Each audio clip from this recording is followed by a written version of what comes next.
Welcome to రాబందుల రెక్కల చప్పుడు ఒక ఓటమి 100 తప్పుల సిరీస్. తెలంగాణలో గత 10 ఏళ్లలో అంకుర పరిశ్రమలు, స్టార్టప్ పరిశ్రమలు పరుగులు పెట్టినాయని గత ప్రభుత్వం చెప్పింది.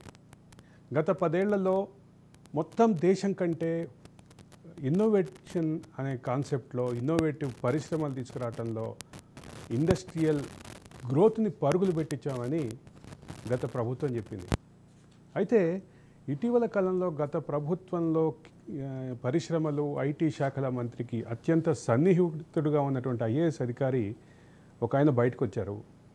ఒక ఆంగ్ల పత్రిక, ఒక ప్రముఖ ఆంగ్ల పత్రికకి ఇచ్చినటువంటి ఇంటర్వ్యూలో గతంలో జరిగిన ఇన్నోవేషన్కి సంబంధించినటువంటిది కానీ స్టార్టప్లకు సంబంధించినట్టు కానీ హైప్ క్రియేట్ చేయబడింది అనేటటువంటి భావం వ్యక్తం చేస్తూ, అదే సందర్భంలో ఎకోసిస్టమ్, స్టార్టప్ల పాజిటివ్ ఎకోసిస్టమ్ని క్రియేట్ చేయడంలో దక్షిణ భారతదేశంలో ఉన్నటువంటి కర్ణాటకతోటి, అదే సందర్భంలో మహారాష్ట్రతోటి, ఢిల్లీతోటి మనం పోటీ పడలేకపోయామని చెప్పి చాలా క్లియర్గా ఇండికేషన్స్ ఇచ్చేశారు. వీటన్నిటి నేపథ్యంలో అసలు గత ప్రభుత్వం ఇన్నోవేషన్కి స్టార్టప్ల కోసం పెట్టినటువంటి టీ హబ్బులు ఏమైనాయి, వి హబ్బులు ఏమైనాయి, ఇన్నోవేషన్ క్యాంపస్లు ఏమైనాయి,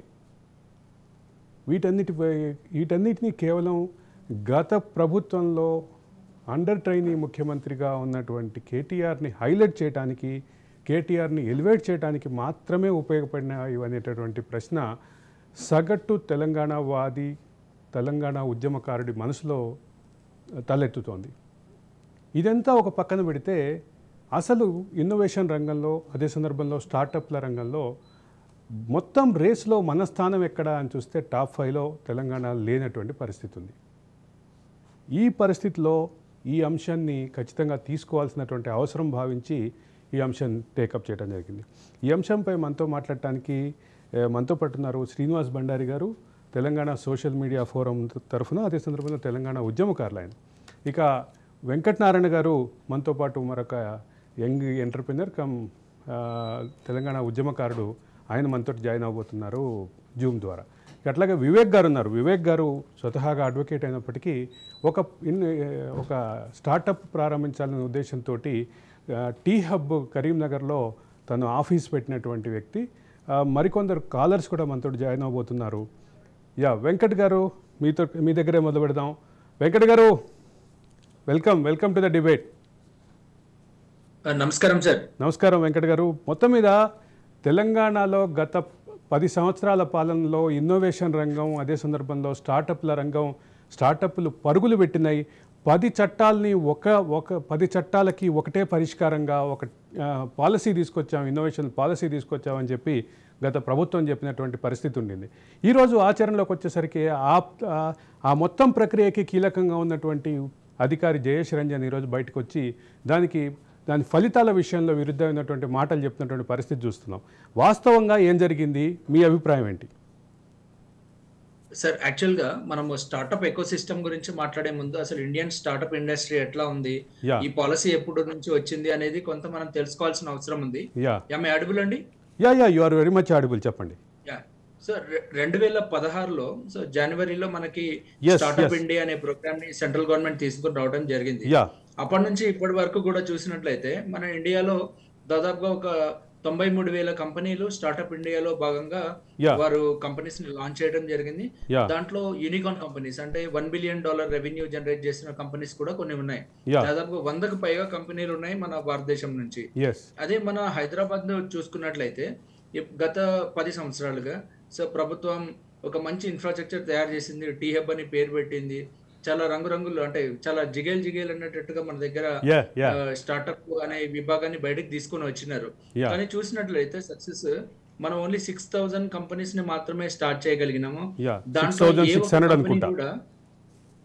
అరౌండ్ 6,600 కంపెనీస్ ని. సో ఏ ఒక్క కంపెనీ కూడా యూనికార్న్ అనే విభాగానికి దగ్గరగా పోవటం జరగలేదు. అంటే యూనికార్న్ అంటే ఏంటంటే $1 బిలియన్ కంపెనీ, అంటే 8,300 కోట్ల రూపాయల నెట్వర్క్. ఈ 5,600 కంపెనీల్లో ఒక ఓయో లాంటి కంపెనీ కానీ, ఒక జొమాటో లాంటి కంపెనీ కానీ ఇటువంటివి అంటే ఒక సిగ్నిఫికెంట్ రోల్ ప్లే చేసినటువంటి ఇండియన్ ఎకానమీలో కానీ స్టార్టప్ ఇండస్ట్రీలో కానీ సిగ్నిఫికెంట్ రోల్ చేసినటువంటి కంపెనీ అయితే ఒకటి కూడా కనిపించినటువంటి పరిస్థితి అయితే కనిపించట్లేదు. ఏమంటారు మీరు? ఎస్, అవును. సో దానికి ముఖ్యమైన కారణాలు ఉన్నాయి. ఫస్ట్ మనము ఈ స్టార్టప్ ఎకో సిస్టమ్ గురించి మాట్లాడుకునేటప్పుడు మనము అంటే ఇప్పుడు బెంగళూరుతో కానీ బాంబేతో కానీ లేదా పూణేతో కానీ అటువంటి సిటీస్తో మన హైదరాబాద్ని కంపేర్ చేసుకున్నప్పుడు మనం కొన్ని ప్రాథమికమైన అంశాలని కన్సిడర్ చేయాలి. మన దగ్గర ఎలా అంటే ప్రొడక్ట్ని అంటే రిలీజ్ చేస్తూ మార్కెట్లోకి తెచ్చి మార్కెట్లో సక్సెస్ఫుల్గా తీసుకువెళ్ళగలిగే ఒక ఎకో సిస్టమ్ మన దగ్గర లేదు. ఇంకా ఆ విధమైన కార్యాచరణ మన దగ్గర రాలేదు. అదే బాంబేలో చూసుకున్నట్లయితే అంటే గత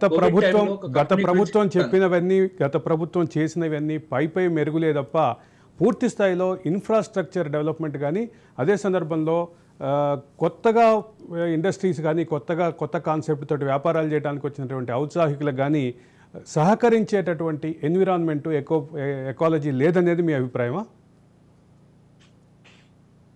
అవునండి. అంటే నేను చెప్పదలుచుకుంది ఏంటంటే బేసిక్ ఎమ్యూనిటీస్ ని ప్రొవైడ్ చేయడంలో ప్రభుత్వం విఫలమైంది.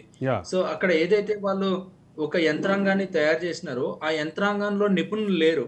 అంటే ఇప్పుడు ఒక స్టార్టప్ కంపెనీ రావాలి అంటే దాని అంటే పునాదుల దగ్గర నుంచి దాన్ని డెవలప్ చేస్తున్న క్రమంలో అంటే ఎడ్యుకేట్ చేయటము, తర్వాత వాళ్ళకి సీడెడ్ ఫండ్ కల్పించడము, తర్వాత వాళ్ళ యొక్క ప్రాబ్లమ్స్ ని రెగ్యులేటరీ పరంగా చేంజెస్ ని తీసుకురావగలగడము, కంపెనీ సక్సెస్ఫుల్ గా రన్ కావడానికి కావాల్సిన వాతావరణం సృష్టించడము అనేది మన దగ్గర జరగలేదు.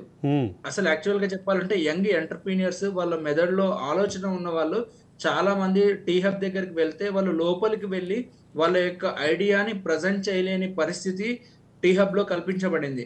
సో అందువల్లనే మన ఏదైతే స్టార్టప్ తెలంగాణ ఏదైతే ఉందో అది కంప్లీట్ గా ఫెయిల్ కావడం జరిగింది.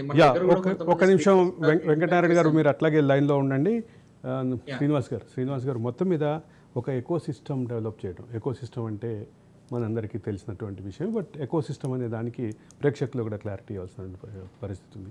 ఆ ఎకో సిస్టమ్ ఎక్కడ ఫెయిల్ అయింది? బేసిక్గా ఏంటంటే ఇప్పుడు మనం గత ప్రభుత్వంలో కేటీఆర్ గారు ఐటీ మినిస్టర్గా ఉండే, సో ఆయన ఎలా అంటే మొత్తం అంతా హైప్ క్రియేట్ చేయడం దాంట్లోనే బిజీగా ఉన్నారు.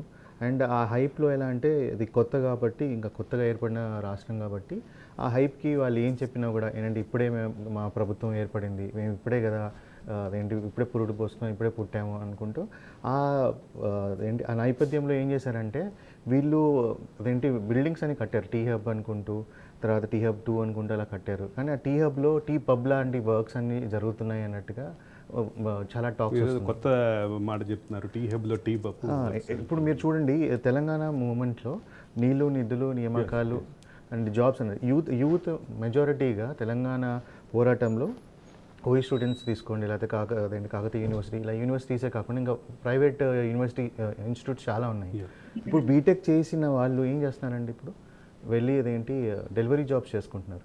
అండ్ ఇప్పుడు మీరు చూసుకుంటే చాలా డెలివరీ జాబ్సే ఉన్నాయి. ఏంటంటే 10,000 అక్కడ ఏంటంటే జనాలు ఆ వర్క్స్ ఎవరైతే చేస్తున్నారో బీటెక్ చేసిన వాళ్ళు లేకపోతే ఇతర డిగ్రీలు చేసిన వాళ్ళు they are feeling more stressed. నేను ఒక చిన్న కంపారిజన్ చెప్తాను శ్రీనివాస్ గారు. కర్ణాటక ఎంప్లాయ్మెంట్ జనరేషన్ 1,42,040 1,42,400 142.4K ఉంటే తెలంగాణ కేవలం 66.3K ఉంది. సో మీరు చాలా సందర్భంలో చెప్తున్నాను కదండి, ఇట్స్ ఆల్ టోటలీ హంబక్. ఇప్పుడు వాళ్ళు ఎప్పుడు ప్రతి ప్రెస్ మీట్లో చెప్తుంటారు కదా, వాళ్ళని కూడా తిప్పుకుంటూ ఎలా అంటే దే డాచ్ పీపుల్. సో వాళ్ళు అలాగే చేసుకుంటూ ఎప్పుడు కూడా KTR use to compare Hyderabad with Bengaluru. ప్రతిసారి ఏంటంటే నెక్స్ట్ టు తెలంగాణ, ఇప్పుడు people are industries are looking after Hyderabad compare to Karnataka or Bengaluru అనేవాళ్ళు. అదే హైదరాబాద్ కేంద్రంగా అభివృద్ధి జరిగింది అనేటటువంటి ప్రస్తావన క్రమంలోనే మేము టీ హబ్లు పెట్టాం, ఐటీ సెంటర్లు పెట్టాం, ఐటీ టవర్స్ కట్టాం, సూర్యాపేటలో ఐటీ టవర్స్ కట్టాం, ఖమ్మంలో కట్టాం, కరీంనగర్లో కట్టాం, సిద్దిపేటలో కట్టాం అని చెప్తున్నటువంటి పరిస్థితి ఉంది. అయితే దీనికి కరీంనగర్లో కట్టినటువంటి హబ్లో వివేక్ అని ఒక ఔత్సాహిక పారిశ్రామికవేత్త, ఆయన స్వతహాగా న్యాయవాది అయినప్పటికీ ఔత్సాహిక పారిశ్రామికవేత్త వివేక్ వివేక్ గారు మనతో పాటు లైవ్లో ఉన్నారు. వివేక్ గారు నమస్కారం. నమస్కారం అండి. యా, ఈ ప్రధానమైనటువంటి దాంట్లో మేమందరం బయట నుంచి చూసిన వాళ్ళు అయితే మీరు లోపల ఆఫీస్ నడిపినటువంటి వాళ్ళు, మీ వ్యక్తిగత అనుభవం ఏంటి? ఏంటంటే గత ప్రభుత్వము ఈ ఐటీ ఇండస్ట్రీ సెంట్రలైజ్డ్ కాకుండా డీసెంట్రలైజ్డ్ డిఫరెంట్ టైర్ 2 సిటీస్కి కూడా తీసుకువెళ్ళాలి, అక్కడున్న పిల్లలు కూడా అక్కడ నేర్చుకోవాలి, ఐటీ రంగంలో నిపుణులు అవ్వాలి అనే ఆలోచన మంచిదే. కానీ ఈ ఆలోచనని వీళ్ళు ఒక బిజినెస్ లా చేసుకొని ఈ ఐటీ టవర్ల పేర్ల మీద ఐటీ టవర్లు కోట్ల రూపాయలు కట్టి అందులో మినిమం ఫెసిలిటీస్ లేకుండా అక్కడ టాస్క్ అని ప్రతి సెంటర్లో టాస్క్ అని పెట్టారు. అందులో ఒక్క స్టూడెంట్కి కూడా ఈ రోజు వరకు వాళ్ళని ఎడ్యుకేట్ చేసింది, ట్రైన్ చేసింది లేదు. ఓకే, ఈ ఆలోచన మంచిదే కానీ ఈ ఆలోచన మీద వాళ్ళు చేసిన బిజినెస్ ఎక్కువ ఉంది. ఫర్ ఎగ్జాంపుల్ కరీంనగర్లో కట్టిన ఐటీ టవర్ 42 కోట్లతో కట్టారు. అది నాకు తెలిసి నేను ఇండస్ట్రీలో ఇప్పుడు 11 years నుంచి ఉన్నాను. ఆ 42,000 కోట్లు ప్రజాధనం దుర్వినియోగం అయిందని చెప్పగలను. అందులో ఉండి అందులో నేను నా కంపెనీని అందులో నడుపుతున్నాను. మినిమం ఫెసిలిటీస్ ఏమి ఉండవు. దాంతో పాటు నిర్వాహకులు టిఎస్ఐసి వాళ్ళు రెంట్లు కట్టాలి, అది ఇది అని హెరాస్మెంట్లు, ఎలాంటి ఎంకరేజ్మెంట్ లేదు, ఇన్సెంటివ్స్ లేవు, ఎగ్జామ్షన్స్ లేవు. ఇప్పుడు ఇలాంటి ఐటీ టవర్లు కట్టినప్పుడు వివేక్ గారు ఒక ప్రశ్న అడుగుతాను, మీరు కాస్త అంటే మొహమాటం లేకుండా సమాధానం చెప్పాలి. కరీంనగర్లో ఉన్నటువంటి ఐటీ టవర్స్లో maintenance contract, house keeping contract ఎవరిది సార్? అంటే ఈ గత ప్రభుత్వం ఉన్నంతసేపు ఇక్కడ ఉన్న లోకల్ ఎమ్మెల్యేది, లోకల్ మినిస్టర్ది ఉండేది. ఈ మధ్యనే మారిందన్న విషయం మా దృష్టికి వచ్చింది. కాంట్రాక్ట్లు, హౌస్ కీపింగ్ కాంట్రాక్ట్లు అన్నీ వాళ్ళ చేతిలోనే ఉన్నాయి. అట్లాగే లైన్లోనే ఉండండి Vivek garu. Venkatanarayana garu, you are not audible.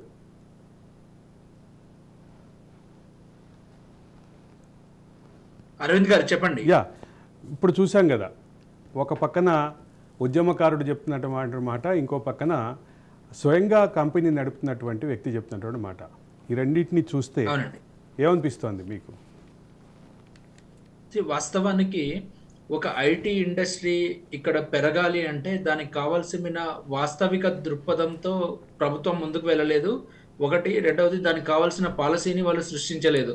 కానీ దాన్ని ప్రచారానికి మాత్రం విపరీతంగా వాడుకున్నారు. అది మాత్రం అర్థమవుతుంది మనందరికి కూడా. యాక్చువల్ గా హైదరాబాద్ లో పొటెన్షియల్ ఉంది, కావాల్సిన ఇన్ఫ్రాస్ట్రక్చర్ ఉంది.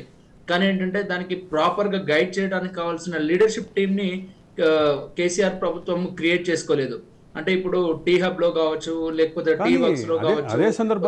అదే సందర్భంలో మొత్తం ఐటీ ఇండస్ట్రీకే ఒక ఐకానిక్ పర్సనాలిటీగా, ఇన్నోవేషన్కి, స్టార్టప్లకి, బిజినెస్కి, ప్రతిదానికి ఒక ఐకానిక్ పర్సనాలిటీగా కేటీఆర్ ఉండబట్టే హైదరాబాద్ అభివృద్ధి చెందుతోంది, కేటీఆర్ ఉండబట్టే ఇదంతా జరుగుతోంది అనే హైప్ అయితే ఉండింది కదా. దీన్ని ఎట్లా చూడాలి? సార్ మీ వాయిస్ చాలా లోగా ఉంది, can you speak bit loudly? ఇక్కడ ప్రధానంగా కేటీఆర్ ఉండబట్టే ఐటీ ఇండస్ట్రీ డెవలప్ అవుతుంది, కేటీఆర్ ఉండబట్టే మొత్తం తెలంగాణ ఇండస్ట్రియల్ రివల్యూషన్ వస్తుంది అని చెప్పి చేసినటువంటి ప్రచారాన్ని ఎట్లా చూడాలి అంటున్నాను. ఐఎమ్ నాట్ షూర్, లైక్ మీరు మీ క్వశ్చన్ నాకు సరిగ్గా వినపడలేదు. వివేక్ గారు, మీకు కూడా సేమ్ ప్రాబ్లం ఉందా ఆ వాయిస్, లేకపోతే? Vivek is quite good. Vivek ఏమీ ప్రాబ్లం లేదు, మీదే చెప్పండి. నాకు క్లియర్ ఉందండి.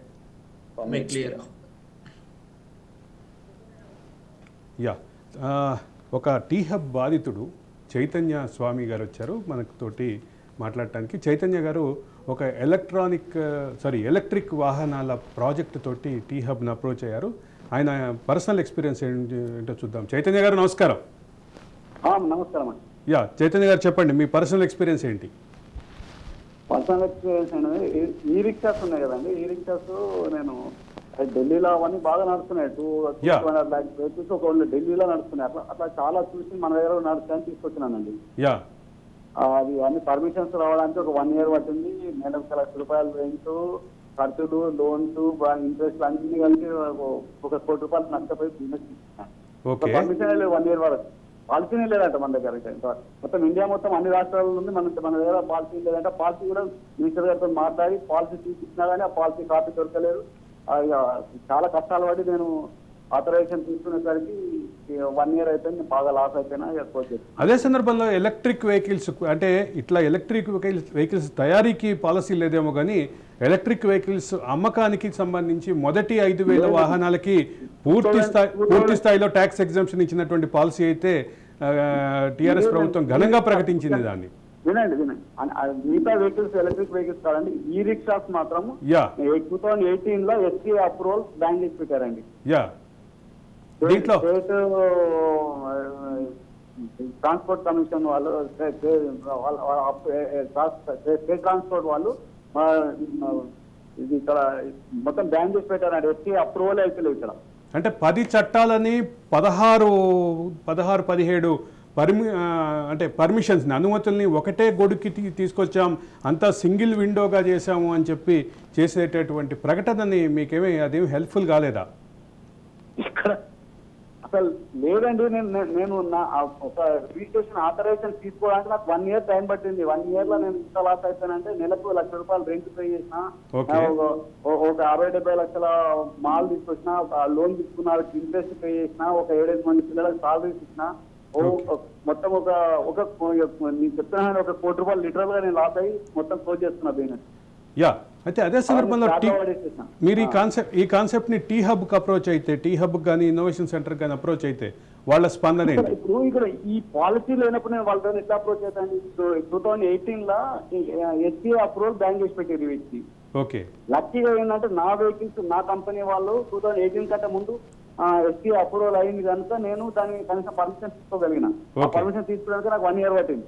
ఓకే, ఇంకా తర్వాత అప్రూవల్ లేదు కదా. అప్రూవల్ లేకపోతే పాలసీ ఎక్కడ ఇంప్లిమెంట్ అవుతుంది? అంటే మీరు ప్రధానంగా దీనికి సంబంధించినటువంటి బాధితులు కాబట్టి మీ పట్ల మాకు మా సానుభూతి ఉంది. అదే సందర్భంలో మీకు అంతా మంచి జరగాలని కోరుకుంటున్నాం చైతన్య గారు. ధన్యవాదాలు. ఎంత నష్టం జరగదు అంత నష్టం జరిగింది, ఇంకా మంచి జరుగుతుంది. ఎందుకంటే నేను ఒక 10 కోట్లు సంపాదించుకున్నాక ₹1,00,00,000 నష్టం వచ్చింది, 2 కోట్లు నష్టం వచ్చిందంటే పోనీ అనుకుంటా. స్టార్టింగ్ పెట్టిన ₹1,00,00,000 పోయినాక ఇక నేను ఎక్కడ చేస్తాను? మీకు జరిగిన నష్టానికి అదే సందర్భంలో ఇటువంటి వాళ్ళకి అవకాశం అంటే కొత్త కాన్సెప్ట్ తోటి వచ్చినటువంటి వాళ్ళకి ముఖ్యంగా నార్త్ ఇండియాలో దట్టు ఢిల్లీలో కేజ్రీవాల్ వాళ్ళంతా ఎంత ఎంకరేజ్ చేస్తున్నారంటే ఎంతో మందికి ఎంప్లాయ్మెంట్ 2 లక్షల మందికి చెప్పుకుంటే 2 లక్షల మందికి ఎంప్లాయ్మెంట్ వస్తున్నట్టే కదండి. పొల్యూషన్ కి ఎవరికి నష్టం లేదు. వాళ్ళ బతికేదో వాళ్ళు బతుకుంటున్నారు. వాళ్ళ వాళ్ళని బతకనియారు, వీళ్ళు ఎంప్లాయ్మెంట్ పెంచారు. చైతన్య గారు ధన్యవాదాలు. మీ అభిప్రాయం తెలియజేసినందుకు, మీ బాధని మాతో పంచుకున్నందుకు. జనరల్గా ఎవరన్నా ఫోన్లో వస్తే మీ అభిప్రాయం తెలియజేసినందుకు అని చెప్తాను, కానీ ఈసారి మీ బాధని మాతో పంచుకున్నందుకు ధన్యవాదాలు. Sorry for what was happen to you. So ఇప్పుడు మీరు చూసారు కదా సార్, ఎవరైతే బాధితుడు చైతన్య అని ఉన్నారు కదా. సో మామూలుగా టీ హబ్ ప్రాసెస్ అంటే ఏంటి, సిస్టమ్ ఏంటంటే అక్కడ వీళ్ళు యంగ్స్టర్స్ ఎవరైతే వస్తారో వాళ్ళ ఐడియాస్ని తీసుకుని వస్తారు. They ideate there. అక్కడికి వచ్చి ఐడియేట్ చేసినప్పుడు కంపెనీస్ అనేది వాళ్ళకి ఐడియాకి వాళ్ళకి నచ్చితే they sponsor that idea and దాన్ని ఒక ఫైనల్ ప్రోడక్ట్గా వస్తుంది. కానీ ఇక్కడ ఇప్పుడు ఆ చైతన్యాన్ని చూసారు, అట్లా చాలామంది యువకులు ఉండొచ్చు. అదేంటి టాస్క్ అని చెప్తారు, కానీ ఆ ప్రాసెస్ ఏంటి, లోపల ఏం జరిగింది, ఈ 10 yearsలో అసలు టాస్క్ నుంచి ఎంతమంది అదేంటి స్టార్టప్స్ బయటకు వచ్చాయి, దాన్ని ఇప్పుడు మనం ఇక్కడ డిబేట్ చేస్తున్నాం కదండి, కూర్చొని డిస్కషన్ చేస్తున్నాం దట్ ఇదేంటి టీ హబ్స్ గురించి, స్టార్టప్ కంపెనీస్ ఏం చేయలేదని. బట్ యూత్ ఎంతమంది సక్సెస్ఫుల్ అయ్యారు, ఎన్ని సక్సెస్ఫుల్ స్టార్టప్స్ తీసుకొచ్చారనేసి ఎన్ని మీడియా హౌసెస్లో ఆ స్టార్టప్ యంగ్స్టర్స్ ఉన్నారో ఆ స్టార్టప్స్ వాళ్ళు వచ్చి మాట్లాడారా? లేదా ఇప్పుడు షార్క్ ట్యాంక్ అనేసి ఒక సిరీసే నడుస్తుంది, షార్క్ ట్యాంక్ అని గత 10 years నుంచి. కానీ తెలంగాణలో అట్లా స్టార్టప్ సక్సెస్ఫుల్ అయింది. సే ఎగ్జాంపుల్ ఇప్పుడు మనం అనుకుందాము KTR is successful in establishing TASK and T Hub అనుకోండి, టీ హబ్ 2.0 కూడా తీసుకొచ్చారు. బట్ యంగ్స్టర్స్ ఎక్కడ కూడా ఈ పలానా స్టార్టప్ మేము తెలంగాణలో తీసుకొచ్చాము అనేసి ఐకానిక్గా చెప్పుకోగలిగే స్టార్టప్ కనిపించింది మీకు? ఎక్కడైతే లేదు. 6,600 వాళ్ళు ఏదో క్లెయిమ్ చేసుకుంటున్నారు. అది నేషనల్ డేటాబేస్ కూడా అదే చెప్తారు. ఈ 6600లో ఒక్కటన్నా ఒక iconic startup I don't think so అండి. ఎక్కడైతే ఉంటే మనం అయితే మీడియాలో డిస్కషన్ చేసేవాళ్ళం, ఇవాళ వాళ్ళని ఇక్కడ కూర్చోబెట్టి మాట్లాడించేవాళ్ళం కదండి. సో బేసికల్గా ఎలా అవుతుందంటే ఇది కొన్ని ఐటీ అసోసియేషన్స్ అనుకుంటూ ఏర్పడాయి అనమాట. అప్పుడు గవర్నమెంట్ని ఫామ్ అదండి టీఆర్ఎస్ అంటే మరికొన్ని ఆరోపణలు ఉన్నాయి. వాటి మీదకి వెళ్ళి డిస్కషన్కి వెళ్ళే ముందు కిరణ్ అని ఒక ఔత్సాహిక పారిశ్రామికవేత్త, ఆయన కూడా టీ హబ్కి అప్రోచ్ అయ్యారు. ఒక గేమింగ్ కంపెనీ కాన్సెప్ట్ తోటి వెళ్ళారు. కిరణ్ గారు నమస్కారం. నమస్కారం సార్. చెప్పండి కిరణ్ గారు, మీరు మీ కంపెనీకి అదే సందర్భంలో మీ టీ హబ్తో మీకున్న అనుభవాలు చెప్పండి. సార్ మా కంపెనీ వచ్చేసి గేమ్స్ మూన్ స్టూడియోస్ అని మా ప్రాజెక్ట్ సార్ అది. ఓకే. ఆల్మోస్ట్ మేము Android and iOS apps develop చేస్తుంటాం సార్. ఓకే. అయితే చైనా గేమ్స్ పట్ల ఎగనిస్ట్ ఉన్నది కానీ only Indianised games, localised games ఉండాలని ఒక అప్రోచ్ తోటి, ఒక నేషనల్ ఐడియాలజీ తోటి నేను ఇక్కడ గేమ్స్ డెవలప్ చేశాను సార్. ఆల్మోస్ట్ మా ఆండ్రాయిడ్ లో ఒక 10 గేమ్స్ ఉంటాయి. ఆల్రెడీ మీరు కూడా చూడొచ్చు, లైవ్ లో కూడా ఉంటే. ఓకే. ఐఓఎస్ ఒక 5 గేమ్స్ ఉన్నాయండి. ఓకే. సో ఆల్మోస్ట్ మేము చాలా పెద్ద టీం 2021లో మేము స్టార్ట్అప్ చేశాం సార్. ఓకే. స్టార్ట్అప్ చేసాము, చాలా భారీ ఇన్వెస్ట్మెంట్స్ తీసుకున్నాము. అందరము పోర్ బ్యాక్గ్రౌండ్ అంటే మిడిల్ క్లాస్ బ్యాక్గ్రౌండ్ నుంచి వచ్చాము సార్. మేము 4 ఉన్నాము. సో ఆల్మోస్ట్ పెద్ద ఇన్వెస్ట్మెంట్ పెట్టుకుని 1.5 అబోవ్ అయింది సార్ మాకు.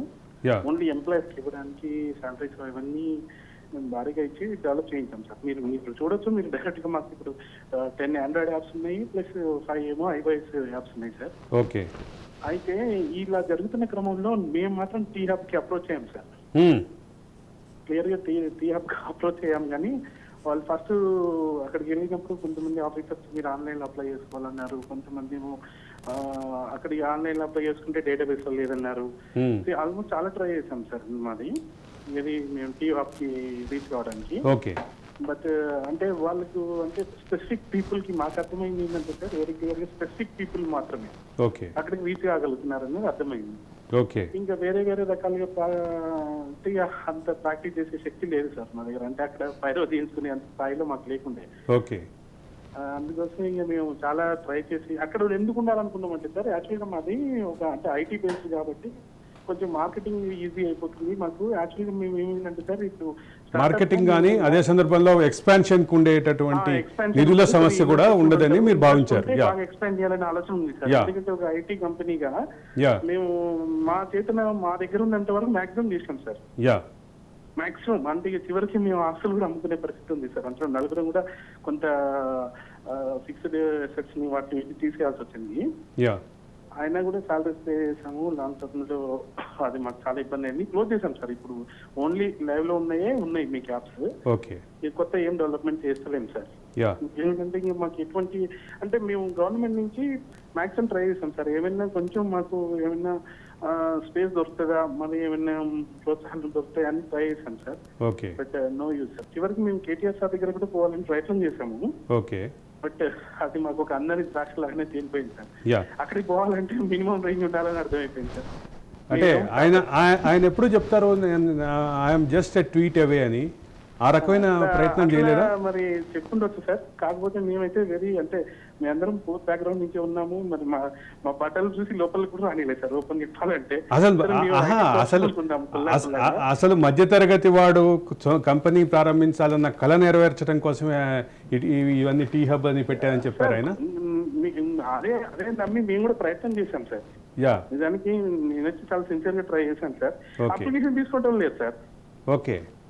అప్లికేషన్ తీసుకునే వాళ్ళు లేరు. వాళ్ళకు ప్రాపర్ అంటే నేను ఏవో గవర్నమెంట్ మీద యుద్ధం చేసే పరిస్థితి కాదు, మా అదృష్టం కాదు లేదనుకుంటారు. కానీ అయితే అప్లికేషన్ తీసుకోవడానికి కూడా రకరకాల అప్రోచ్లు చెప్పినారు సార్ మాకు. ఒక్కొక్కరు ఒక్కొక్క తీరు చెప్తారు. అడిగిపోతే ఇంకోటి ఏంటంటే అన్ని స్ట్రైట్గా ఏదైనా రూల్స్ మాట్లాడదామని అంటే ఇక అంత స్థాయిలో మేము ఎందుకుంటాం సార్. అర్థమైంది, మీ సమస్య అర్థమైంది. ఇవ్వడానికే యుద్ధంలో ఉన్నాము, మళ్ళా పోయి ఇవి అది ఎక్కడ తెచ్చుకోగలం సార్. చివరికి మేము కవిత గారిని కూడా అప్రోచ్ చేయడానికి ప్రయత్నం చేశాం సార్. అయితే అక్కడ కూడా పరిస్థితులు ఏమి అనుకూలంగా లేవు సార్. అక్కడంతా డబ్బు చాలా కీలకంగా పనిచేస్తుంది అన్ని చోట్ల. అంటే నేను ఐఎమ్ నాట్ డ్యామేజింగ్ ఎనీబడి. అంటే కిరణ్ గారు నాది ఒక సూటి ప్రశ్న. సగటు తెలంగాణ వాడు తయారు చేసినటువంటి ఒక బిజినెస్ కాన్సెప్ట్ని వినటానికి సిద్ధంగా లేరు అనే క్రమం నుంచి మొదలు పెడితే కొంతమందికి మాత్రమే ఈ టీ హబ్ వేదికగా అయింది అన్న మీ మాటలు నాకు అర్థమైంది. కానీ ఆ కొంతమంది నాకు మాటలు అట్లా చెప్పడం రావటం లేదు, కానీ స్పష్టంగా కొంతమంది చేతల్లో ఉంది సార్ అది. ఓకే, అంటే నేను నా ఆక్రోశాన్ని బయట వెళ్ళాలనుకుంటే మాత్రం చాలా తీవ్రంగా వెళ్ళగట్టే ప్రయత్నం చేయగలను సార్. కాకపోతే ఏంటంటే అది కంప్లీట్ గా కొంతమంది ఎవరు చెప్తేనే వాళ్ళ చేతిలో ఉంటుంది అది. నేను ఆల్రెడీ ఇన్వెస్ట్ చేసి లైవ్ గా ప్రూఫ్ చూపించాను సార్. నా ప్రొడక్ట్స్ ఉన్నాయి ఇవి నేషనల్ వైడ్ గా మీరు దీన్ని మార్కెట్ చేసుకుంటే చాలా భారీ స్థాయిలో నేను 100 మందికి ఎంప్లాయ్మెంట్ ఇవ్వగలుగుతానని కూడా ఆ ప్రయత్నం కూడా చెప్పడానికి ప్రయత్నం చేస్తుంటే కూడా ఎవరు వినే పరిస్థితి లేదు సార్.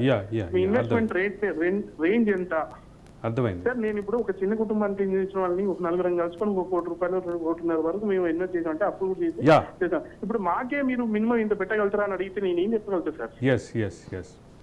ఇప్పుడు ఒక స్టార్ట్అప్ కంపెనీకి మీకు ఒక మోడల్ చెప్తా సార్, మీరు ఏమనుకోకుంటే టైం ఉంటుంది. చెప్పండి. ఇప్పుడు ఒక స్టార్ట్అప్ కంపెనీకి ఏం ఆస్తులు ఉంటాయి సార్? మహా అయితే ల్యాప్టాప్లు, కంప్యూటర్లో కాన్సెప్ట్ ఉంటుంది. మీరు మినిమం ఇంత మీరు ఉంటేనే మీకు వర్కౌట్ అవుతుంది అనే ఒక కాన్సెప్ట్ లో గవర్నమెంటే ఆ మాట చెప్తే మీకు ఏం చెప్పాలి సార్? అసలు ఇంత ఉంటేనే వర్కౌట్ అవుతుంది అనే పదం స్టార్ట్అప్ అనే కాన్సెప్ట్ కే వ్యతిరేకం. స్టార్ట్అప్ అంటేనే తెలుగులో అంకుర కాదు కిరణ్ గారు, స్టార్ట్అప్ ని మనం తెలుగులో అంకుర పరిశ్రమ అంటాం. అంకుర పరిశ్రమ అంటే అంకురం అంటే అది it is just a budding flower. So basically what exactly happening is ఇక్కడ కూడా పైరవీ చేయాలి. ఎలాగైతే రాజకీయాల్లో పైరవీలు చేస్తారో అలాగే పైరవీలు చేసే క్రమంలో సార్ నేను విచిత్రమైన పదాలు విన్నాను సార్. ఒకళ్ళు 5 లక్షలు 10 లక్షలు అడిగితే నేనెక్కడ తెచ్చాను సార్? నా పిల్లలకు జీతం ఇచ్చుకోవడానికి నా దాని డబ్బులు లేకపోతే వింటారా సార్? అంటే మీరు ఇప్పుడు నాకు బిజినెస్ తీసుకురావాలంటే నేను తీసుకురాలేను సార్. కాకపోతే నేను ఎవరు చెప్పుకోలేను. కాకపోతే అది అంతే లోపల మన దగ్గర డబ్బులు లేవు, మనం చేయలేమని ఒక క్లోజింగ్ సిస్టమ్ అంతే సార్. నేను ఇది ఒక్కటే కాదు సార్, నేను ఇప్పుడు ఈవెన్ నేను I can say few things. ఒక స్టార్ట్అప్ కి ఇప్పుడు ఒక ఐటీ కంపెనీగా నేను ఏదైనా ఒక గవర్నమెంట్ ఆర్గనైజేషన్ కి నేను అప్రోచ్ అయ్యానుకోండి, ఏదైనా ప్రాజెక్ట్ చేస్తాను, మీరు టెండర్ వేస్తే దాంట్లో కూడా నా ఫ్రెండ్స్ ఎంతో మంది ట్రై చేసినారు సార్, సొంతంగా ట్రై చేశారు స్టార్ట్అప్ కంపెనీస్ నుంచే. దానికి ఎలిజిబిలిటీ క్రైటీరియా మారిపోయి ఉంటుంది సార్. నాకు బాగా గుర్తు, స్టార్ట్అప్ పాలసీ ప్రవేశపెట్టినప్పుడు స్టార్ట్అప్ పాలసీకి సంబంధించినటువంటి విషయాలు మాట్లాడినప్పుడు ప్రధాని మోడీ గానీ అదే సందర్భంలో రాష్ట్రంలో కేటీఆర్ గానీ చాలా క్లియర్ గా చెప్పారు. అక్కడికే వస్తున్నా ఒక 50 లక్షల రూపాయల ఒక వర్క్ చేసే ఒక ప్రాజెక్ట్ కి ఎలిజిబిలిటీ క్రైటీరియా 5 కోట్ల రూపాయలు టర్న్ ఓవర్ చేసే కంపెనీ ఏమి చేస్తారు సార్? అంటే ఒక స్టార్ట్అప్ చేయగలిగిన ఒక ప్రాజెక్ట్ తొలి అడుగులు వేసే కంపెనీకి భుజం తట్టి ప్రోత్సహిస్తాము. కేటీఆర్ చెప్పిన మాట నాకు బాగా గుర్తుంది. తొలి అడుగులు వేసే కంపెనీకి భుజం తట్టి ప్రోత్సహిస్తాం. భుజం తట్టినటువంటి పరిస్థితి ఎక్కడ కనపడుతుందా మీకు? మేము నలుగురం కూడా తెలంగాణ బతికినాం. మేము ఇంకా తెలంగాణ ఉద్యమాల్లో పనిచేసాం కూడా. ఆయన దగ్గర అట్లా అన్ని రకాల ఉద్యమాల్లో పనిచేసాం. మాకే ఒక అడుగు ముందు వేయడానికి కింద పోయిందా అయినాం సార్. అట్లా అడిగే వేయలే కదా ఇంకా. మరి మీరు ఎట్లా అది ఒక తోడు ఇంకేదో తొలి అడుగులు అంటే ఎట్లా? మరి తొలి అడుగు వేస్తున్న వాళ్ళకి భుజం తడతా అన్నారు ఆయన. అంటే భుజం పట్టి బయటికి తోసేస్తున్నారు. అదే ఆచరణలో మరో రకంగా కనిపించినట్టు ఉంది. వెంకట్ గారు, కిరణ్ గారు అట్లాగే లైన్ లో ఉండండి. వెంకట్ గారు ఉన్నారు. వెంకట్ గారు వెంకట్ గారు ఏదో టెక్నికల్ ఇష్యూ. సో మీరు ఇప్పుడు చూశారు కదా, అదేంటి ఎవరైతే ఆస్పిరెంట్స్ ఉన్నారో చైతన్య గారు కానీ కిరణ్ గారు కానీ, మీరు ఒకటి అన్నారు, అదేంటి జస్ట్ ట్వీట్ అవే. అది ఎలా అంటే ఆ ట్వీట్ పెడితే ఏంటంటే ఇమీడియట్ పబ్లిసిటీ రెస్పాన్స్ అనేది ఒకటి వస్తుంది. సో ఆ దానికే చేస్తారు. కానీ ఇప్పుడు ఒక స్టార్టప్ కంపెనీని వాళ్ళని దగ్గరుండి ప్రోత్సహించి భుజం తట్టి ఎంకరేజ్ చేస్తే ఆయనకి ఇమీడియట్గా పబ్లిసిటీ రాదు కాబట్టి ఇలాంటివి చేయలేదు. అండ్ ఇంకోటి మోరోవర్ ఈ ఐటీ స్టార్టప్స్ దాంట్లో కూడా పాలిటిక్స్లో ఇంకా మామూలుగా గవర్నమెంట్వి లేకపోతే ప్రాజెక్ట్స్ తెచ్చుకోవాలంటే ఇంత అమౌంట్ కడితే నాకు ఇస్తాము అని అంటారు చూడండి, అలాగే నడుస్తుంది ఇక్కడ. వెంకట్ గారు, అరవింద్ గారు, అంటే ఇక్కడ ప్రధానంగా కనిపిస్తోంది ఏంటంటే స్టార్టప్ కంపెనీల్ని తొలి అడుగు వేసే వాళ్ళని భుజం తట్టి ప్రోత్సహిస్తాం, భుజం తట్టి మేము అనుకుండి నడిపిస్తాం అని చెప్పి కేటీఆర్ చెప్పిన మాట మీకు గుర్తుండి ఉంటుంది. అవునండి. అది ఆచరణలో ఇట్లా అయిందా? ఇప్పుడు 2016 నుంచి ఈ రోజు వరకు భారతదేశం మొత్తంలో 1,00,000 కంపెనీలు స్టార్ట్అప్ కంపెనీలు వచ్చినాయి. దాంట్లో ఒక 100 కంపెనీలు యూనికార్న్ కంపెనీస్ అయినాయి. మన రాష్ట్రం నుంచి కేవలం 6,000 కంపెనీలు మాత్రమే రావటం జరిగింది. అవన్నీ కూడా చాలా వరకు ఇక్కడ నుంచి, అంటే ఇక్కడ సరైన ప్రొడక్ట్ కి సంబంధించిన అవగాహన లేని నాయకత్వం ఉండటం వల్ల బెంగళూరుకి వలసపోయినాయి. ఇంకొక మెయిన్ రీజన్ ఏంటంటే ఇక్కడ ఇన్వెస్టర్స్ అవైలబిలిటీ కూడా చాలా కష్టంగా ఉండటం వల్ల ఇక్కడ రిజిస్టర్ అయిన కంపెనీస్ చాలా వరకు బెంగళూరుకు తరలి వెళ్ళిపోయినాయి. అటువంటి సందర్భాలు కూడా మనం చూసినాం. సో ఏంటంటే పూర్తి ఎకో సిస్టమ్ అనేది క్రియేట్ చేయడంలో ప్రభుత్వం వైఫల్యం చెందింది అనడం మాత్రం 100% వాస్తవం. నేషనల్ డేటా ఇప్పుడు మా దగ్గర మా పక్కన స్క్రోల్ అవుతుంది మన స్క్రీన్ మీద, దాంట్లో చాలా క్లియర్గా ఎక్కడ మొదటి 5 స్థానాల్లో మనం లేం. నేషనల్ డేటాలో మొదటి 5 స్థానాల్లో లేం. సౌత్లో కూడా మనం మొదటి 3 లేము. చాలా అంటే మనము చూడాల్సిన విషయం ఏంటంటే మనకంటే హర్యానా, యూపీ లాంటి రాష్ట్రాల్లో ఎక్కువ స్టార్ట్అప్స్ ఉన్నాయి, మనకంటే ఎక్కువ కంపెనీస్ ఉన్నాయి అక్కడ స్టార్ట్అప్స్ గా. సో అది చాలా బాధాకరం. అంటే ఒక ఎకో ఫ్రెండ్లీ స్టేట్, అంటే eco in the sense investment friendly state, startups ని బాగా ప్రోత్సహిస్తామని చెప్తున్నాం కానీ ఆచరణలో అది జరగడం లేదు. అదే సందర్భంలో అంటే స్టార్టప్లకి సంబంధించినటువంటి అడిషనల్ ఫెసిలిటీ ఇవ్వటం కోసం కొన్ని కంపెనీలు స్టార్ట్ చేసామంటూ ఒక వెబ్సైట్లో ఉంది. PCR AV1 అని ఒకటి ఉంటుంది, అది ప్లే చేయండి. అంటే మొత్తం స్టార్టప్లకు మొత్తానికి మేము అండగా నిలబడతామనే క్రమంలో ఒక 15-16 కంపెనీలని, 16 ఎంటిటీల్ని ఇవన్నీ స్టార్టప్ల కోసమే పెట్టామని చెప్పారు. దాంట్లో ఒకటి Karimnagar IT hub. Karimnagar IT హబ్కి సంబంధించిన ఎక్స్పీరియన్స్ మనతో వివేక్ గారు షేర్ చేసుకున్నారు. శ్రీనివాస్ గారు. అండి, సో ఇప్పుడు ఆయన కేటీఆర్ ఇచ్చిన ఫాల్స్ ప్రామిసెస్ ఎలా ఉంటాయంటే, రీసెంట్గా TSPSC పేపర్ కూడా లీక్ అయినప్పుడు ఎవరైతే స్టూడెంట్స్ ఉన్నారో బాధితులు, వాళ్ళకి ఏమని ప్రామిస్ చేశారంటే మీకు TSPSC మెటీరియల్ మొత్తం అంతా ఫ్రీగా ఇస్తామని చెప్పారు. But he didn't turn up, he didn't live up to his promise. ఎక్కడ కూడా మెటీరియల్ ప్రింట్ చేయలేదు, ఇవ్వలేదు. అట్లాగే ఈవెన్ ఈ T-Hubలో ఇప్పుడు మీకు చెప్పాను, ఆ కాన్సెప్ట్ బేసికల్గా ఏంటంటే కంపెనీ షుడ్ ఏదైతే ఐడియా ఉంటుందో దాన్ని ఐడియేట్ చేసేదానికి వీ హ్యావ్ టు స్పాన్సర్. కానీ ఇప్పుడు మీరు చైతన్య అండ్ కిరణ్ గారిది విన్నప్పుడు ఏంటంటే, కిరణ్ గారి ఐడియాకి మీరే ఎంత పెడితే దానికి మేము ఇంత పెడితే తప్ప ఈ బ్యారియర్ పైన పెట్టుకున్నారు, బెంచ్ మార్క్ పైన ఉంటే తప్ప మీ పని అవ్వదు. సో ఇలా అంటే ఇప్పుడు యంగ్స్టర్స్ ఎప్పుడు ఐడియేట్ చేస్తారు, ఈ టాలెంట్ అనేది ఎప్పుడు వస్తుంది? ఇప్పుడు కొత్త తెలంగాణ రాష్ట్రం, ఇప్పుడు ఉద్యమం చేసి కూడా లాభం ఏంటి చెప్పండి? ఇప్పుడు ఈ ప్రాజెక్ట్స్ గవర్నమెంట్ ప్రాజెక్ట్సే కాదు, ఈవెన్ ఇప్పుడు చెప్పారు కదా ఎవరైతే స్ట్రగుల్ చేసి వస్తారో ideate, these ideas T-Hub is only for privileged people. Privilege అంటే హై క్లాస్, ఎవరైతే మిగతా కష్టపడి వస్తారో, ఇప్పుడు బహుజన్స్ అనుకోవచ్చు మనం, SC ST BC మైనారిటీస్ అందులో స్ట్రగుల్ చేసి వాళ్ళు ప్రైమరీ సెకండరీ ఎడ్యుకేషన్ కంప్లీట్ చేయడం కూడా బాగా కష్టపడతారు. అట్లాంటి వాళ్ళకి చాలా టాలెంట్ ఉంటుంది. మీరు ఇండియాలో ఎక్కడైనా చూడొచ్చు, ఇప్పుడు కార్స్ అన్ని వాటర్తో నడిచే టెక్నాలజీ వాళ్ళు కనిపెట్టారు. వాళ్ళకి ఇన్వెస్ట్ చేస్తే ఎంత బాగుంటుంది చెప్పండి. కానీ వీళ్ళు స్టేట్గా చేయరు. T-Hub ప్రారంభోత్సవంలో ఇంకొక మాట కూడా చెప్పారు, నాకు బాగా గుర్తు.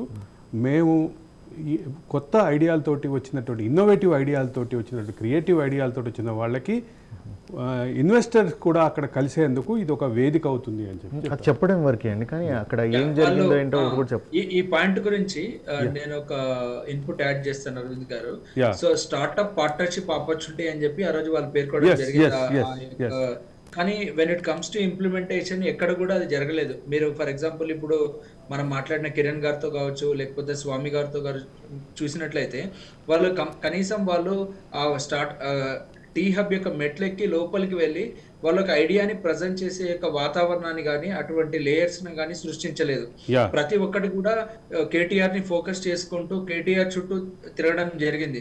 ఆయనని కలవాలి అంటే మల్టిపుల్ లేయర్స్ ఉన్నాయి అక్కడ. ప్రభుత్వంలో ఏ ఒక్క అధికారికి కూడా T-Hub ఎందుకు ఏర్పడింది, తన రోల్ ఏంటి అన్న క్లారిటీ ఎక్కడ కూడా లేదు. T-Hub కి సంబంధించి ఎవరైతే అధికారులు ఉన్నారో వాళ్ళందరూ కూడా నాకు తెలిసినంత వరకు పర్మనెంట్ ఎంప్లాయ్మెంట్ రోల్స్ లో లేని వారు, టెంపరీ ఎంప్లాయ్మెంట్ రోల్స్ లో ఉన్న వాళ్ళని, లేకపోతే వాళ్ళు హానరీ పొజిషన్స్ క్రియేట్ చేసి అక్కడికి తీసుకొచ్చినారు. శ్రీనివాసరావు గారు కావచ్చు, సుజయ్ కావచ్చు, వీళ్ళంతా కూడా వీళ్ళకి పాలనా అనుభవం అనేది పెద్దగా లేదు. మోర్ ఓవర్ వీళ్ళకి ఏంటంటే ఇది ఓవర్వెల్మింగ్ రెస్పాన్సిబిలిటీ, వాళ్ళకి ఏం చేయాలి అనే క్లారిటీ లేదు, వాళ్ళకి కింద నుంచి ఇన్పుట్స్ ఇచ్చే సిస్టమ్ ని కూడా తయారు చేసుకోలేదు వాడు. ఈ అన్ని లేయర్స్ అనేవి మధ్యలో వచ్చినాయి. ఈ మల్టిపుల్ లేయర్స్ వల్ల ఎవరైతే జెన్యూన్ ఐడియాని పట్టుకొని ఒక స్టార్టప్ కంపెనీని పెట్టి మన రాష్ట్రంలో మనకంటూ ఒక ప్రగతి పదంలో తీసుకెళ్దాము అన్న ఆలోచనతో ఎవరైతే వచ్చినారో వాళ్ళందరూ కూడా దారుణంగా మోసం చేయబడ్డారు లాస్ట్ 6 సంవత్సరాల కాలంలో. ఓకే, అంటే ఇక్కడ ఇంకొక మాట కూడా వినిపిస్తోంది, దానికి మీరిద్దరే సమాధానం చెప్పాలి లేదా అక్కడ బాధితులు ఎవరన్నా సమాధానం చెప్పాలి.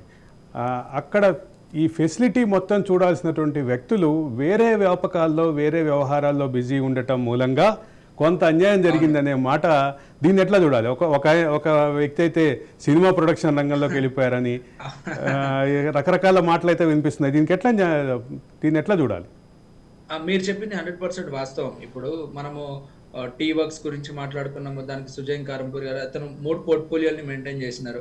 ఆ 3టికి వారు హెడ్ గా ఉన్నప్పుడు ఒక 2-3 నెలల కాలంని ఆయన పర్సనల్ ఇంట్రెస్ట్ కోసం ఒక సినిమాని డైరెక్షన్ చేయడం కోసం ఆయన అందుబాటులో లేకపోవడం ఏదైతే ఉన్నదో అది చాలా బాధాకరం.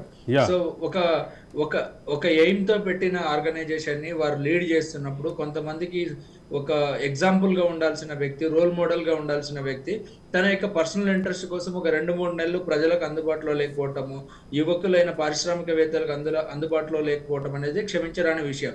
మరోవర్ ఇంకా వాళ్ళ యొక్క పర్సనల్ బ్యాక్గ్రౌండ్స్ ని చూసుకుంటే కూడా వాళ్ళు ఏవైతే వాళ్ళు కంపెనీస్ ని ఫ్లోట్ చేసి బిజినెస్ లో ఉన్నారో అవేవి కూడా సక్సెస్ఫుల్ కంపెనీస్ కాదు. అవన్నీ కూడా వాళ్ళు క్లోజ్ చేసిన తర్వాత ఒక ఎంప్లాయ్మెంట్ ఆపర్చునిటీ లాగా ఈ యొక్క వర్క్స్ లోకి రావడం జరిగింది. సో ఓవరాల్ గా ఏంటంటే వాళ్ళకి ఇచ్చిన రెస్పాన్సిబిలిటీని వాళ్ళు ఫుల్ఫిల్ చేయలేదు. తెలంగాణ ఏ ఆకాంక్షల మీద అయితే ఏర్పడ్డదో వాటిని సాధించడంలో అనేది టీఎఫ్ ఒక ముఖ్యమైన పాత్ర పోషించాల్సి ఉండే. ఎందుకంటే ఇక్కడ అనేకమైన ఆలోచనలు ఉన్న యువత ఉన్నది. సో కానీ మనం దాన్ని ప్రాపర్ గా గైడ్ చేసే యంత్రాంగం ఫెయిల్యూర్ అయింది. ఓవరాల్ గా ప్రభుత్వం కూడా వైఫల్యం చెందింది. మరొక విమర్శ కూడా ఉంది వెంకట్ గారు, అంటే ప్రాజెక్టుల ఐడియాతో, అంటే కొత్త కాన్సెప్ట్ తోటి వచ్చినటువంటి వాళ్ళని మీరు, అంటే ఈ కాన్సెప్ట్ కంటే కూడా తెలంగాణలో రియల్ ఎస్టేట్ బూమ్ రాబోతోంది, రియల్ ఎస్టేట్లో డబ్బులు పెట్టండి అంటూ డైవర్ట్ చేశారంటూ ఒక విమర్శ ఉంది. ఇది చాలా అంటే గట్టి విమర్శ, బలమైనటువంటి విమర్శ. దీన్ని ఎట్లా చూడాలి? ఇది కనుక చెప్పండి. ఇది చాలా ప్రధానమైన ఆరోపణ అండి. చాలా ఈ యొక్క అంటే ఏదైతే పారిశ్రామికవేత్తలకి ఇన్వెస్ట్ చేసి ఒక కంపెనీలను సృష్టించే బదులు మనం ఒక రియల్ ఎస్టేట్ రంగంలో పెడితే క్విక్ మనీని చూడొచ్చు అన్న ఒక అట్మాస్ఫియర్ ని క్రియేట్ చేయడం జరిగింది ప్రభుత్వంలో.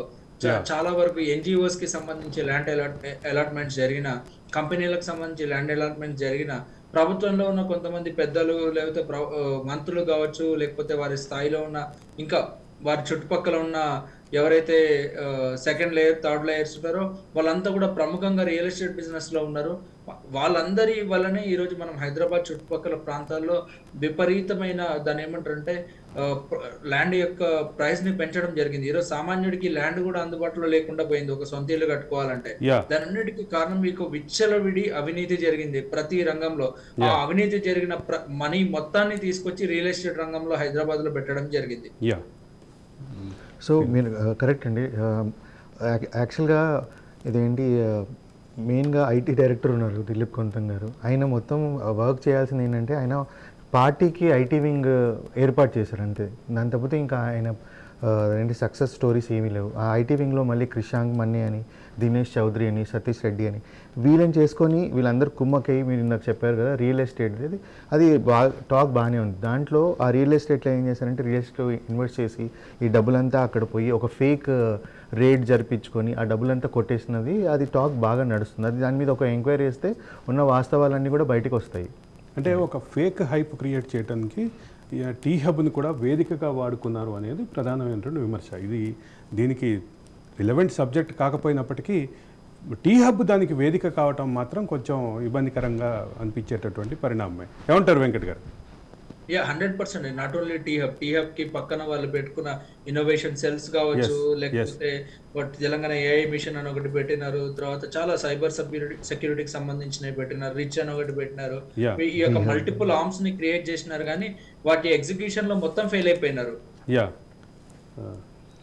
టీ హబ్తో పాటు అలా వీ హబ్ కూడా ఉమెన్స్కి రిలేటెడ్గా కూడా ఉన్నాయి. సో అక్కడ కూడా ఇప్పుడు ఉమెన్ ఎంపవర్మెంట్ కింద ఇప్పుడు మనం చూసుకుంటే గ్రామీణ ప్రాంతంలో చాలామందికి అదేంటి పాతకాలం తీసుకుంటే వాళ్ళు ఒక సైంటిస్టులు కొన్ని ఇన్వెన్షన్స్ అన్ని చేస్తుంటారు. కానీ గ్రామీణ ప్రాంతాల నుంచి ఆ వీహబ్లో మనం ఎవరిని చూడలేము. ఓన్లీ సిటీలో ఉన్న ఉమెన్ ఎవరైతే ఉంటారో వాళ్ళకు వాళ్ళే ఎంపవర్ చేసుకుంటారు. ఇప్పుడు మన మేయర్ గారు ఎవరైతే ఉన్నారో ఆమె ఎక్కువ అక్కడ కనిపిస్తారు. ఇంకా వాళ్ళ ఫ్రెండ్స్ అందరూ వీహబ్లో ఉండేది ఈ అంతా అదేంటి హై క్లాస్లో ఉన్న ఉమెన్ తప్పితే మామూలుగా ఏంటి ఇప్పుడు సిటీలో జనరల్గా ఉంటుంది కదండి, కామన్ పబ్లిక్లో ఉంటారు కదా, అలాంటి ఉమెన్ వచ్చి ఇక్కడ ఐడియేట్ చేసి ఒక రూపం తీసుకుని వద్దాం అనేది మీ దృష్టిలో ఒక విషయం తీసుకురావాలి మీ ఇద్దరికి. ఇప్పుడు మన పక్కన స్క్రోల్ అవుతున్న దాంట్లో చాలా క్లియర్గా ఉన్నటువంటి సమాచారం ఏంటంటే, మనకంటే ఉమెన్ ఎంపవర్మెంట్ అంటే ఉమెన్ స్టార్టప్స్ వచ్చినటువంటి ఉమెన్ ఎంటర్ప్రినర్ స్టార్టప్స్ వచ్చినటువంటి రాష్ట్రాలు మనకంటే ముందు ఉన్నటువంటి రాష్ట్రాలు చాలా చిన్న చిన్న రాష్ట్రాలు కూడా మనకంటే ముందు ఉన్నాయి. గోవా లాంటి రాష్ట్రం, గోవా అనేది మనకంటే వైశాల్యంలో చాలా చిన్నది, అంటే పాపులేషన్లో కూడా చాలా తక్కువ. అదే సందర్భంలో మనం అసలు ఎక్కడో ఉన్నాము అని చెప్పేసి, అంటే హైదరాబాదే అసలు మొత్తం డెవలప్మెంట్ ఇండియాకి డెవలప్మెంట్కి సెంటర్ అని చెప్పినటువంటి పరిస్థితి, సెకండ్ క్యాపిటల్ అనుకున్నటువంటి పరిస్థితి. అయితే అరవింద్ గారు ఇక్కడ ఒక ముఖ్యమైన అంశం ఏంటంటే మనము ఆపర్చునిటీ చూడాలి. ఆపర్చునిటీ చూస్తే హైదరాబాద్ కి చాలా మల్టిపుల్ ఆపర్చునిటీస్, ట్రిపుల్ ఐటీ ఉంది, ఐఐటి ఉంది, ఐఎస్బి ఉంది, తర్వాత సిఎస్ఐఆర్ ల్యాబ్స్ ఉన్నాయి, తర్వాత డిఫెన్స్ కి సంబంధించినవి ఉన్నాయి. అంటే మనకి మల్టిపుల్ ఆపర్చునిటీస్ ఉండి కూడా ఏ రంగం నుంచి కూడా ఒక కొత్త ఇన్నోవేషన్ ని మనం తేలేకపోయినాము అనేది మాత్రం బాధాకరమైన అంశము. సో వాటిని వదిలిపెట్టి ఏంటంటే చాలా చిన్న చిన్న అంశాల మీద వాళ్ళు ఫోకస్ చేసినారు. అందుకోసమే ఈ రోజు వాళ్ళు అంటే ప్రభుత్వాన్ని ఏర్పాటు చేసే దిశగా వెళ్ళలేకపోయినారు. ప్రజల యొక్క అంటే మన్నన పొందలేకపోయినారు. ఒక్క మాటలో చెప్పండి గత అంటే 2016లో ఇన్నోవేషన్ అంటే స్టార్టప్ల కాన్సెప్ట్ స్టార్ట్ అయింది. 2016 నుంచి 2023 వరకు ఏ రకమైన ఈ ప్రస్థానాన్ని మొత్తాన్ని ఒక్క మాటలో చెప్పండి, మీరైతే ఏమంటారు? చాలా రంగుల ప్రపంచం చూపించినారు కానీ అది బ్లాక్ అండ్ వైట్ సినిమా లెక్క అయిపోయినది. సో అది సక్సెస్ స్టోరీ కాలేకపోయినది. సో ఇంప్లిమెంటేషన్ అనేది చాలా ఫెయిల్యూర్ అని చెప్పాలి. సో అది బేసిక్గా ఏంటండి, మొత్తం అంతా టీ హబ్ వీ హబ్ అనుకుంటూ అంత ఒక మాయా ప్రపంచం. కేసీఆర్ యాజ్ అన్ మెజిషియన్ అనమాట. లైక్ వైజ్ ద సన్ కూడా కేటీఆర్ కూడా ఒక మెజిషియన్ టైప్ లాగా పబ్లిక్ని మొత్తం అంతా ఒక మ్యాజిక్ చూపించారు. కానీ అక్కడ వెనకాల చూపిస్తే ఇప్పుడు మెజిషియన్ ఎలా ఉంటుంది అది చూపిస్తారు, అంతా కట్టు కదా, బ్యాక్గ్రౌండ్లో ఏమి ఉండదు అనమాట. సో ఇట్స్ ఆల్ 2016లో స్టార్టప్ పాలసీని కేంద్ర ప్రభుత్వం ప్రకటిస్తే దాన్ని అందరికంటే ముందు అందిపుచ్చుకుందాం, అసలు స్టార్టప్ రంగంలో మేము ఎక్కడో పరుగులు పెడుతున్నాం అని చెప్పి కేటీఆర్ అండ్ కేసీఆర్ చెప్తే వాస్తవాలు లెక్కలు మాత్రం మరో రకంగా ఉన్నాయి. మొదటి 5 స్థానాల్లో కూడా తెలంగాణ స్టార్టప్ రంగం లేదు. అదే సందర్భంలో కేవలం 6,000 పరిశ్రమలు, 6,000 సుమారు పరిశ్రమలు వస్తే, 6,000 సుమారు ప్రాజెక్టులు, పరిశ్రమలు, కంపెనీలు, స్టార్టప్ కంపెనీలు వస్తే దాంట్లో ఒక్కటి కూడా యూనికార్న్ కంపెనీ అంటే ఐకానిక్గా చెప్పబడేటటువంటి కంపెనీ ఒక్కటి కూడా లేనటువంటి పరిస్థితి ఉంది. ఇటువంటి పరిస్థితుల్లో ప్రతి మాట ముందు T hub, we hub and innovation క్యాంపస్ల గురించి ప్రస్తావించినటువంటి కేసీఆర్ అండ్ కేటీఆర్ చివరికి ఎన్నికల ప్రచారానికి కూడా దాన్ని వాడుకున్నటువంటి ఆ వేదికని వాడుకున్నటువంటి కేటీఆర్ ఈరోజు ఏం సమాధానం చెప్తారో చూడాలి. ధన్యవాదాలు వెంకటనారాయణ గారు, ధన్యవాదాలు వివేక్ గారు, అలాగే ఫోన్ లైన్లో వచ్చినటువంటి వాళ్ళ ఇద్దరికి కూడా ధన్యవాదాలు. థ్యాంక్ యూ బండారి గారు. ఇది ఒక్క ఓటమి 100 తప్పుల సిరీస్లో 45వ episode. Stay tune to Raj news.